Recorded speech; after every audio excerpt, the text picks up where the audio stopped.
Good afternoon to you. Mark Sudduth, HurricaneTrack.com here with your Hurricane Pro and HD video blog for Friday, the 22nd of July. In the hurricane world of news and information, we have a very busy Eastern Pacific, the Atlantic Basin remaining very quiet for now. So what do we have going on out there? Well, Estelle is now no longer a trackable tropical cyclone per se. So it's got the little circle with an X in it, post-tropical, dying away. We also have Georgette out here and Frank. Frank's closer to Mexico, but all of these systems are going to stay away and not even bother the Baja directly, which is good news. But one system that does have the potential to become problematic, and that is Tropical Storm Darby, moving along here in the Central Pacific Hurricane Center area of responsibility. Tropical storm warning out for the Big Island of Hawaii. Tropical storm watches out for the central part of the chain. Really the biggest impact here from this system will be heavy rain, and I think that goes without saying, plus the possibility of some high surf, especially on the windward side of the island here. You see the circulation center kind of right in there. Limited convection, some deep shower and thunderstorm activity, but the thermodynamic nature of this part of the Pacific really doesn't lend to much development or strengthening right now. And you can tell by the low cloud deck here, sort of a indicator of stable air, not the typical unstable air mass that you'll see here. And in a wider shot, I'll show you in a moment, of the rest of the Pacific. So really, the biggest impact would be probably to the Big Island here, the upslope wind and moisture feed, what we call orographic lifting, could squeeze out quite a bit of heavy rain. And we don't want to understate that and underestimate the importance of how much heavy rain could fall. But this is not a Hurricane Iniki headed for the islands, obviously. But it is a tropical storm. It does have its own set of hazards and certainly needs to be taken seriously. You can go to weather.gov/CPHC, weather.gov/CPHC, and you can get a lot of information. And a lot of that same information, of course, is published in the apps here that you're using to watch this video, hopefully, Hurricane Pro and HD. And, of course, you can follow the National Weather Service on Twitter. A lot of useful information out there, especially from trusted sources. So take advantage of that. Various track models in the near term, fairly clustered about close shave or maybe a direct impact over the Big Island. Then the models diverge a little bit, but the globals, the GFS and the Euro, the two powerhouse models, and they trade back and forth on the reliability overall, generally showing a close call to maybe a passage over the islands. But, you know, that's the center of circulation we're talking about. The impacts extend away from that. So it's best for everybody to be ready in the region. At least wind won't be too much of a problem when we're talking about the category here. In the tropical storm area right now, a couple of outlier models suggesting some intensification, but the overall guidance envelope, if you want to call it that, for intensity is in the downward trend. So that's good news there. Again, the wider shot, I wanted to show you this. A little bit of deeper convection around the center in the infrared here, and you can see some shear taking place as the tops get blown off. But you can also tell by the color of these lower clouds here, sort of this stratocumulus field, that the air mass isn't as juicy as it is, say, back over this area, where you have these blobs of convection and darker colors showing the ocean temperature instead of these marine layer type clouds. And so that's where we have Georgette and Frank, and this is the leftovers of Estelle, and then more energy trying to gather back here in the southeast Pacific.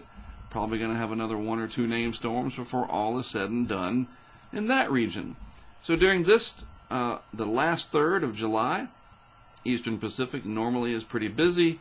The Atlantic Basin opens up more out here between Africa and the Lesser Antilles, and then the rest of the tropics and subtropics generally active over the past 100 years or so, but still, this is not much when you're talking about more than 100 years of history, and I'll show you that in a different format in a moment.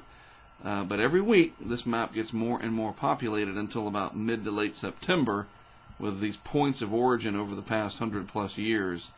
And, water temperatures are warming, but the atmosphere has to get ready. Speaking of water temperatures, we have the stuttering, sputtering, whatever you want to call it, La Nina out here. It's not technically La Nina yet, but it's trying to get there with these cold anomalies showing up in the Pacific along the equatorial region. You can also see the influence of our hurricanes and tropical storms, the parade of them here in what I like to refer to as the East Pacific Main Development Region, right through here. And that's very similar to what we have in the Atlantic with the Main Development Region. And you can tell, though, you know, all these blues showing up, there's a little bit of ocean heat content that's been taken out by all of this activity. Meanwhile, the Atlantic pretty warm in the eastern and northeast Atlantic down through the Main Development Region. Of course, the western Atlantic and the Gulf running well above normal. None of that really matters right now because we don't have anything out there to take advantage of it, thank goodness. But you know what? If that changes, and you have to think it eventually will in August and September when it's supposed to, and I'm getting to that in a moment, this is a lot of upper ocean heat content energy to take advantage of over in the western part of the basin. So this is going to start to really matter in the coming weeks. But I want to remind you, you know, right now we're still down here, okay? Draw a line pointing to it. And this is almost as active, maybe just a little bit less so, than mid-June. So there's just a little bit of an increase here over what we would normally see here. It's not until about August 20th that things really start to take off. So we have almost another month to go until these significant ramp up, the very sharp increase statistically in activity. And you know, with all the technology we have out there, we're able to watch the pot try to boil every single day, several times a day with satellite imagery and model output. And so for people who are very interested in tracking hurricanes, whether or not they hit land, that's certainly, nobody has control over that. You know, you're waiting for it to come because you hear it's supposed to be at least a regular busy type season with normal amount of activity, right? And when nothing forms, you have to wonder why. Well, I think a lot of that right now has to do with climatology, that it's simply still July.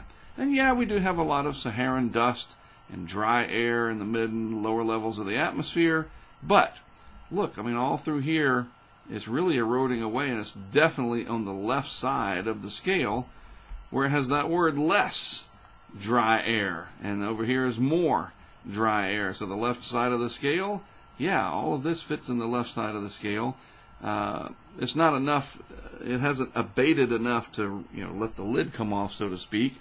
And the Pacific is still very active, and until that dies away, I think the Atlantic will stay quiet. But once we get to late August and through September, I believe that things will be very busy, and it certainly makes sense. So you definitely want to be ready for that. Regardless, it could just be one that heads your way, and it could be a bad season for you locally. I know it's cliche, but it is the absolute truth. Believe me, I've seen it.